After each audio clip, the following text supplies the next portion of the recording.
Hey Canucks fans, we are one sleep away from the start of the NHL season, so let's talk about what the roster might look like. I'm Clay Emo, I'm at Canuck Clay on Twitter, I'm at Clayton Emo on Instagram. I'm the founder of the GLCPC, the Good Looking Canucks Positivity Club.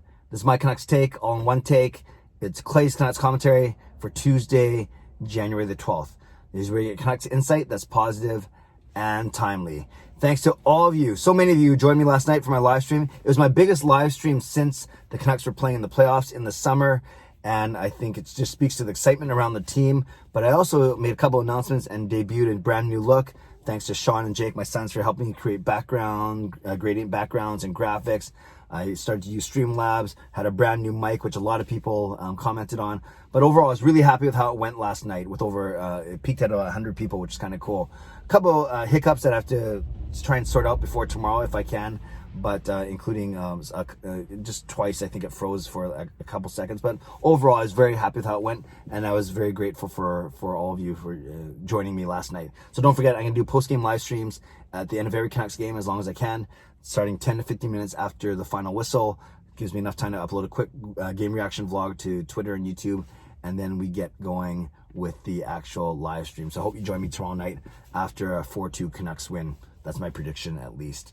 And I made a couple of other announcements that I'll continue to pump out as the season progresses. Okay, let's talk about the roster. The biggest thing to note is that all teams have to submit a roster by 2 p.m. today. 2 p.m.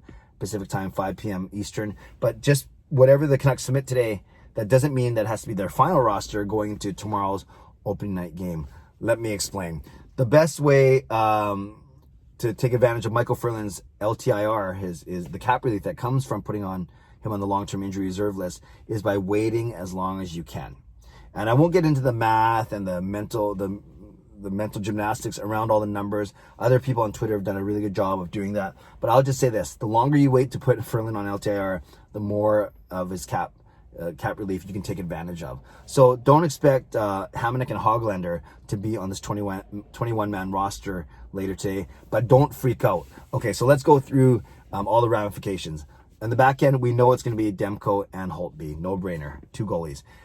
On the blue line, I expect it to be 8 defensemen. So it's going to be 13, 8, and 2. You can go 13 forwards, 18 defensemen, and 2 goalies. Or you can go 14 forwards, 7 defensemen, and 2 goalies. Or I think the Toronto Maple Leafs might even be going 3 goalies. I'm not sure.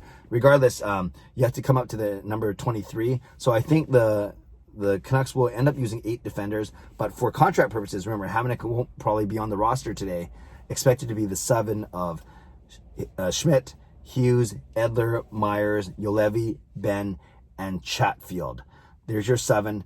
And then Travis Hamonic will be signed to a contract. Remember, he's only at training camp right now on a PTO, but all indications are it's going to be a 1-year contract for just over $1 million, and he will be the 8th defenseman on paper, but he will obviously play in the top 6 with Quinn Hughes. I fully expect Travis Hamonic to play tomorrow night in the season opener. But Hamonic won't be on the 21-man roster that's set today, but he will be signed to a contract shortly right after that, so then he can play tomorrow. Okay?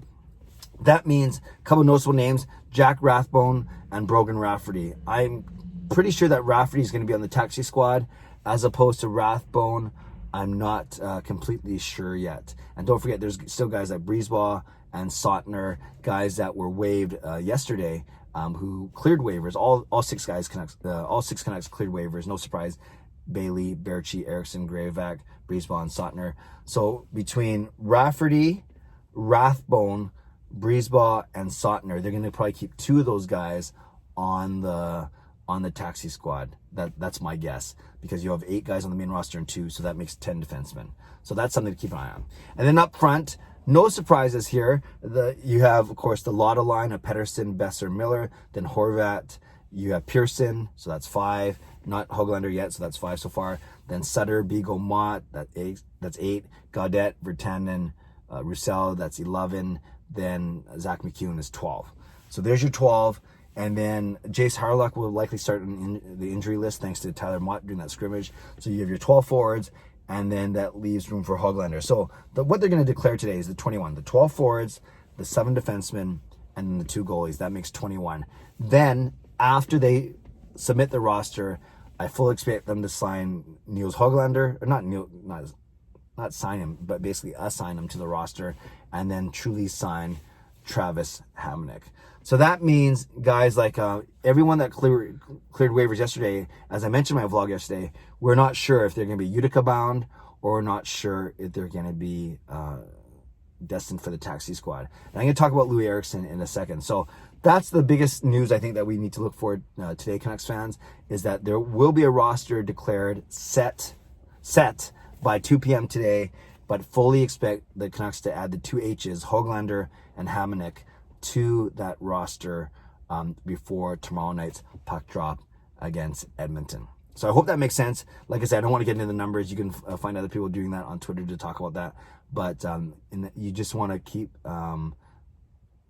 wait as long as you can before you put Micheal Ferland on LTIR. And that means waiting until after the roster is declared, so to speak. Let's end off by talking about Louis Eriksson.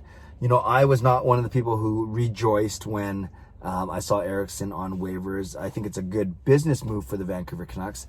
And of immediate help, it gives you $1.1 million of cap relief. So by putting the minors, Eriksson, it's not like you get all $6 million back, but you get $1.1 million of relief. So you add that to the Micheal Ferland LTIR room, and then now you're starting to get some wiggle room there, which is good. So it's not like you get all relief from all $6 million. We're still on the cap. He still counts for 4.9, but it's better than 6. With Eriksson himself, he's only going to be making $700,000 to $1 million of actual cash playing in the AHL because of the way his contract was structured and how he's got basically, I think he's got 31 of his 36 million, 6 times 6, 31 of the 36 paid out already. So he's only owed about $1 million this year. So then the question is Eriksson going to play for less than $1 million in Utica? Like, taxi squad's different because you're basically one call away from being on the roster, and that's the whole point of the taxi squad, right? To have extra players.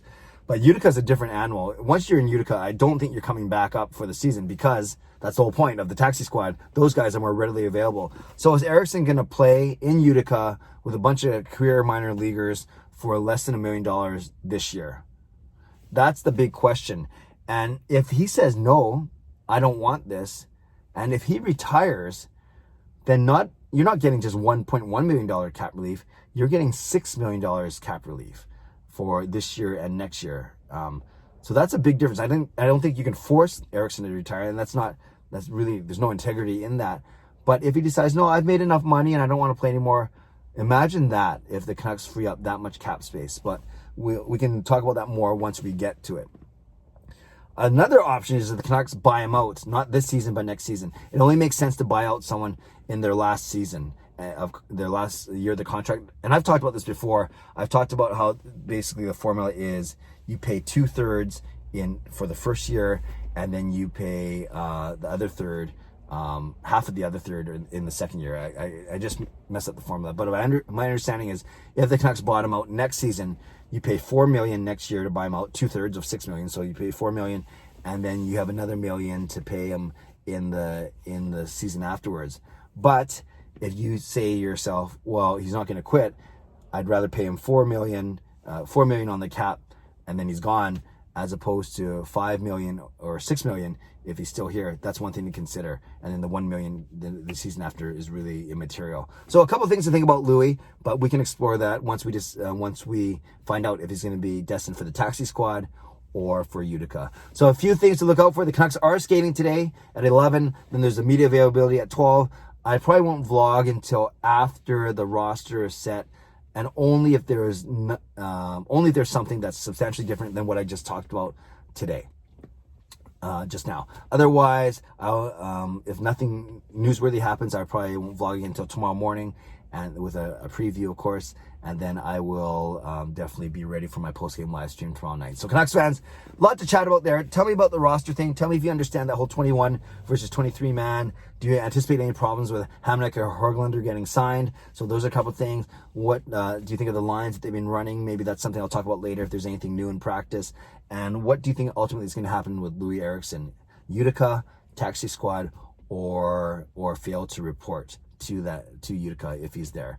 Leave a comment below. I love to read, react, and reply as always. Subscribe if you'd like to. Like this video if you like to. Stay safe, stay healthy, take care of yourselves, and take care of each other. Have a great day. God bless. And go Canucks go.